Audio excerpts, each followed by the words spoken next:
ప్రముఖ కవి లోక కవి అందశ్రీ గారు మరణించిన విషయం అందరికీ తెలిసిందే. కానీ ఏ ముఖ్యమంత్రి కూడా అంటే పాడేమోసిన చరిత్ర లేదు, ఒక కవి పాడేమోసిన చరిత్ర అనేది. అంటే కేవలం అందశ్రీ గారికి పాడే మోయటమే కాకుండా ఆయన యొక్క జీవితాన్ని కూడా పాఠ్యాంశంలో పెట్టగలే అర్హత లోక కవి అందశ్రీ గారికి ఖచ్చితంగా ఉంది. ఎందుకు ఆయనకి అంత అర్హత ఉంది అంటే మిగతా కవులకి ఆయనకి ప్రత్యేకత అంటే ఒక డిఫరెన్స్ చాలా ఉంది. అంటే అందశ్రీ గారు నిజంగా చెప్పాలంటే ఇప్పుడున్న యువతకి చాలా మందికి ఏంటంటే చదువుకున్న యువతకు కూడా ఉద్యోగం రావట్లేదని ఆత్మహత్య చేసుకుంటూ ఉన్నారు. లేకపోతే కొన్ని సమస్యలు వాళ్ళకు వాళ్లే కొన్ని తెచ్చుకొని వాడు తనువు చాలిస్తూ ఉన్నారు. నిజం చెప్పాలంటే అంటే మనం ఎక్కడో సినిమా హీరోలను వాళ్ళను వీళ్ళను రోల్ మోడల్గా తీసుకోవటం సర్వసాధారణంగా జరుగుతూ ఉంటుంది.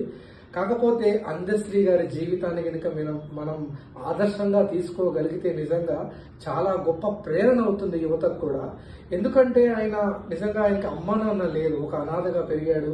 అంటే ఆయన చదువు లేదు, అంటే ఆయనకు రాయటం రాదు, చదవటం రాదు. కేవలం సమాజాన్ని అధ్యయనం చేసి ఆయన ఒక కవిగా ఎదిగి అంటే ఒక సామాన్యమైన వ్యక్తి ఇవాళ ఒక రాష్ట్ర గీతం రాయగలిగాడు. ఒక చదువు లేనివాడు, అమ్మా నాన్న కనీసం లేనివాడు, ఒక అనాథ లాంటి వాడు, అలాంటి వాడు కూడా అక్కడ దాకా వెళ్ళారు అంటే ఆయన సమాజాన్ని అధ్యయనం చేసిన తీరు, ఆయన మీద ఆయనకున్న నమ్మకం కానీ ఇవన్నీ గొప్పగా ఏంటంటే యువతకి నిజంగా ఆదర్శమే. కాకపోతే ఆయన చాలా గొప్ప గొప్ప మాటలు మాట్లాడారు. అంటే కవులకి అంటే కవిత్వానికి ఒక అర్థం చెప్పారు ఆయన. అంటే కవిత్వం అంటే ఏంటంటే కాసుల కోసం విలాసాల కోసం తపించేది కవిత్వం కాదన్నారు ఆయన. కదిలించేది, విశ్వాన్ని మన ముందు నిలిపేది, దాన్ని తన్మయత్వం చెందేదే కవిత్వం అని చాలా కవిత్వానికి గొప్ప అంటే ఒక నిర్వహణ ఒక రూపం ఇచ్చారు ఆయన. ఇంకొకటి ఏంటంటే మనం ఇక్కడ చూడగలిగితే ఇలా మట్టి మోసైనా బతుకుతా గాని కాసులకు నిన్నమ్మ సిగ్గుమాలి అన్నాడు. అంటే ఆయన కవిత్వాన్ని అమ్మనన్నాడు. అంటే ఆయన జీవితం ఎంత గొప్పది అంటే కొన్ని మాటలు ఆయన చెప్పిన నిజంగా ఒక్కడు లెక్కలేసుకుంటేనే వచ్చేదేనా తెలంగాణ, అంటే కను తెరిచిన పసి పాపల నుంచి కాటికి నడిచి వెళ్లే వరకు ఏకమైతేనే కదా వచ్చింది తెలంగాణ. ఏలుకోండి 5 ఏళ్లు లేకుంటే 10 ఏళ్లు, ఎల్లకాలం ఏలటానికి తెలంగాణ ఎవ్వడు తాత జాగీరు కాదు అన్నాడు ఆయన. నిజామౌడి పైజాం ఊడగొట్టింది, నైజామౌడి పైజాం ఊడగొట్టింది, రజాకారులను దిగంతాలకు తరిమింది, రాచరికానికి గోరీగట్టింది, దొరల గడీలకు అగ్గి పెట్టింది అని ఒక ప్రేరణ తీసుకొచ్చారు ఆయన. నిజంగా ఎంత అంటే ఇటువంటి కవి నిజంగా మన తెలంగాణలో అంటే ఆయన చెప్పాలనుకున్నవి ఎన్ని విషయాలు అంటే ఇవన్నీ మనం ఆదర్శంగా తీసుకోగలిగితే ఇప్పుడు కేవలం అందశ్రీ గారి మనం వర్ధంతో లేకపోతే జయంతో గుర్తు పెట్టుకోకుండా ఆయన ఆదర్శాలను నిజంగా ఆయన ఏం చెప్పాడు, ఎలాంటి తెలంగాణ కావాలని కోరుకున్నాడు, ఆయన నిజంగా రాష్ట్ర గీతం రాసి ఉంచినప్పటికీ ఆయన ఏంటంటే తెలంగాణలో ఉన్న అసమానతల గురించి చచ్చిపోయే వరకు యుద్ధం చేశారు. ఆయన ప్రభుత్వం మీద యుద్ధం చేశారు, ఆయన పాలకులతో యుద్ధం చేశారు.